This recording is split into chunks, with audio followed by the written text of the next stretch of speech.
मुनगंटीवार असं म्हणाले, की विधान परिषदेतील राजकारण हे वेशीला लाजवेल अशा स्तरावरच झालेलं आहे. विकत घेण्याचा बाजार मांडलेला आहे. रस्त्यावर बसून वाटेल ते विकत घेता येतं, खरेदी करता येतं, अशी भाजप आणि सत्ताधाऱ्यांचं झालेलं आहे. वडट्टीवारांनी अत्यंत फ्रस्ट्रेशन आल्यानंतर केलेलं हे विधान आहे. खरं तर हा वेशेचा अपमान आहे आणि त्यातल्या त्यात स्वतःच्या कार्यकर्त्याला वेश्या म्हणणं. कोण विकले जाते? तुमचे कार्यकर्ते म्हणजे ते वेश्या आहेत. कमीत कमी एखादा गोष्ट सांगताना किंवा बोलताना याचं भान ठेवलं पाहिजे. राजकारणामध्ये एखाद्याने माघार घेतली, तो वेशात आला.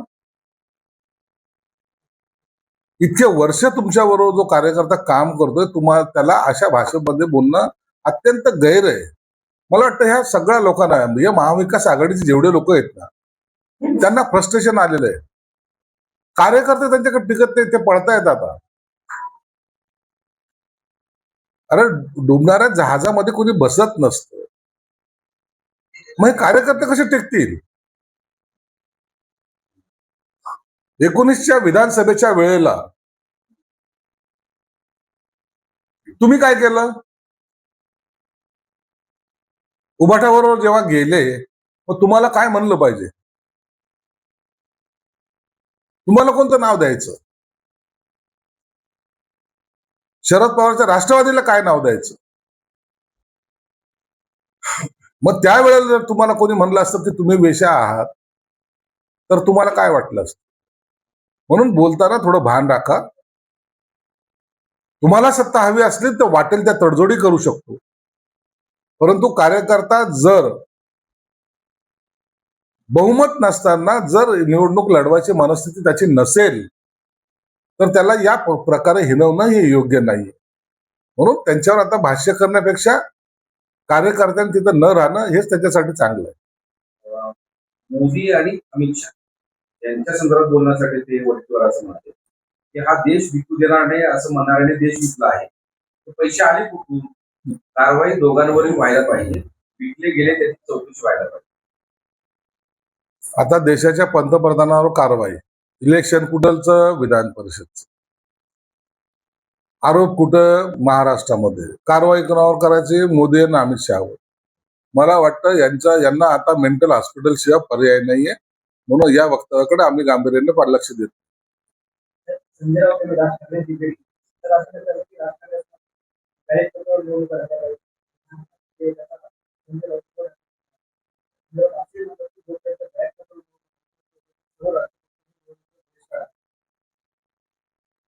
राज ठाकरेंनी त्यांची भूमिका पहिले स्पष्ट केली होती. आज जाऊन काय त्यांनी नवीन काही त्यांनी सांगितलंय का? नाही. आता हा निरोप घेण्यासाठी किंवा देण्यासाठी संजय राऊत गेला आहे, याच्यातच मला काही तथ्य वाटत. त्यांची भूमिका त्यांनी स्पष्ट केलेली आहे. मग राज ठाकरे साहेबांकडे जाऊन त्यांनी चर्चा केली आणि त्यांनी तो निरोप दिलाय. आता तो उद्धव साहेबांकडे जाणार आणि उद्धव साहेब आता पण त्याच्यावर काहीतरी बोलणार, असं काही आहे का? संजय राऊत हा कदाचित उबाठांच्या तक्रारी करायला राज साहेबांकडे गेला असावा आणि त्या तक्रारीचा पाडा तिथं वाचून मला वाटतं संजय राऊत वापस गेलेले.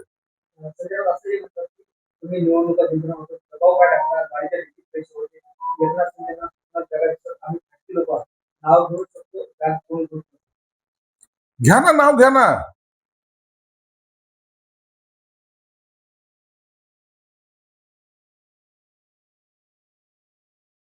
कडीला ऊत आणणं जो का प्रकार असतो ना, तशातला प्रकार आहे. शिळ्या कडीला ऊत आणणं. कधी सपोर्टेल कोणती हॉटेल दाखवतायत, कधी गाडीची रिक्की दाखवतायत, कधी आणखीन काय दाखवतायत. मग एखाद्याने जर बांद्र्याचं मागचं गेट दाखवलं तर तुम्हाला कसं वाटेल? म्हणून आपलं गेटला जे कुलूप लावलेलं आहे त्याच्याकडे लोकांची नजर जाऊ नये याचं थोडंच लक्ष ठेवा आणि इतरांवर आरोप करताना आपल्या बुडाखाली काय जळतंय याची सुद्धा काळजी करा.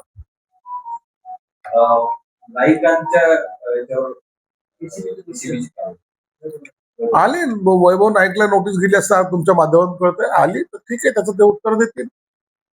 ज्यात ह्या नोटिसा ह्या सर्वांना अनेक लोकांना राजकीय पुढाऱ्यांना येतात, त्याचं ते उत्तर दिलं जातं. समाधानकारक असलं तर कारवाई सुद्धा होत नाही. संभाजीनगरच्या कॉक्रोचनी देशभरातले कॉक्रोच जंतर-मंतरवर जमा केलेले असतात. कॉक्रोच आता देशभरातल्या सगळ्या सत्ताधाऱ्यांवर विशेषतः त्यांची मागणी केलेली आहे, त्यांची मागणी आहे शिक्षण मंत्र्यांनी राजीनामा द्यावा. आज जंतर मंतरवर काय होतं हे आता आपण त्याच्यानंतर आता पाहणार आहोत. आजच त्याचा जो काही प्रमुख आहे तो आलेला आहे वाटतं. यानंतर जे काही घडेल त्यानंतरच त्याच्यावर भाष्य केलेले योग्य राहील.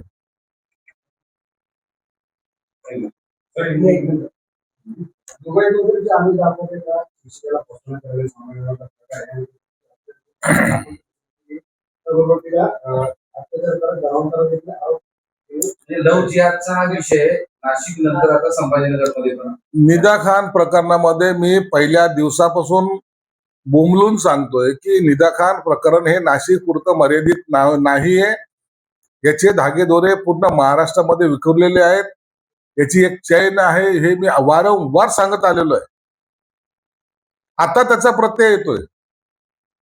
आता पुण्यामध्ये ते घडलंय, माझ्या संभाजीनगरमध्ये घडतंय, अनेक शहरामध्ये हा प्रकार चालू आहे. याला अत्यंत गांभीर्याने घेतलं पाहिजे. एक महिलेला फसवतोय, ती महिला स्वतःचे 2 लेकरं सोडून, नवरा सोडून या माणसाच्या नादी लागते. तिला तो पुन्हा धर्मांतर करायला सांगतोय, तेव्हा तुला दुबईला जाता येईल म्हणतोय. हे असे अनेक प्रकार या शहरामध्ये 8-10 ठिकाणी झालेत ना, आताही चालू आहेत. पोलिसांनी सुद्धा आपले डोळे असे उघडे करावेत. बाकी गोष्टीकडे लक्ष देण्यापेक्षा ह्या गोष्टीकडे लक्ष द्यावे. जर पोलिसांनी वेळेवर कारवाई केली तर असे प्रकार घडणार नाहीत. परंतु जर हे प्रकार वाढीस लागले तर 2 समाजामध्ये मोठ्या प्रमाणात तेढ निर्माण होईल आणि याची जबाबदारी पोलिसांवर राहणार आहे. काय सूचना करताय पोलिसांना? पालकमंत्री म्हणून CP असतील किंवा पोलीस अधिकारी यांना काय? हे पोलीस आयुक्तांनी पाहिलं पाहिजे. माहित नाही काय हे सर्व प्रकार? पोलीस स्टेशन मध्ये आल्यानंतर त्या सर्वसामान्य महिलेचं किंवा तिच्या असलेल्या नवऱ्याचं किंवा तिच्या असलेल्या बापाचं किंवा भावाचं कंप्लेंट आल्याबरोबर ताबडतोब दाखल करून घेतली पाहिजे आणि तातडीने त्या दिशेने तपास केला पाहिजे. अनेक महिला अनेक मुली या शहरातल्या गायब झालेल्या आहेत. त्यांच्या तक्रारी सुद्धा प्राप्त काही ठिकाणी झालेल्या आहेत. याच्याकडे पोलिसांनी आता गांभीर्याने पाहणं गरजेचं आहे.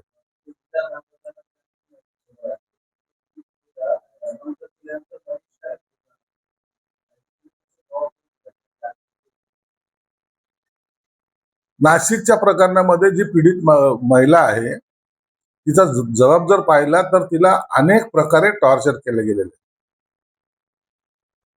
तिला काय काय त्या कोणत्या जाकीर नाईक त्याचे काही भाषण ऐकवले, त्याचं मानसिकता कशी बदलेल यासाठी वाटेल ते प्रयत्न केले. तिच्यावर अत्याचार केलेला आहे आणि मलेशियाला जायचं असल्यामुळं तिला घेऊन जाणार होते पुन्हा तिला, म्हणून ह्या किती डीप मध्ये जाऊन ह्या लोकांनी हा प्रयोग महिलांवर केला यातून दिसून येते. आणि म्हणून आताही सांगतो, या प्रकरणामध्ये अनेक जे मुख्य आरोपी आहेत ते मोकाट आहेत. त्यांच्यावर कोणतीही कारवाई झालेली नाहीये आणि ते फिरतायत. हे जे छोटे छोटे आहेत मासे हे गळायला लागलेत. आता मोठ्या माशाला पकडणं हे गरजेचं आहे.